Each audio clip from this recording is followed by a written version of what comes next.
Şantiyede oturuyorduk. Bir ses geldi şuradan. Dışarı çıktık.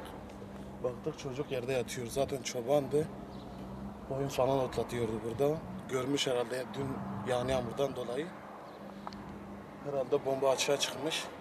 Hafif bir ses geldi. Yani bir arabanın lastiği patlıyor ya. Ondan biraz daha yüksek. Bizim arkadaşlar zaten hemen gitti. Aldılar falan. Ondan sonra hemen ambulans geldi. Götürdüler ondan sonra. Bu morozdan çıkmışsa o bombada falan.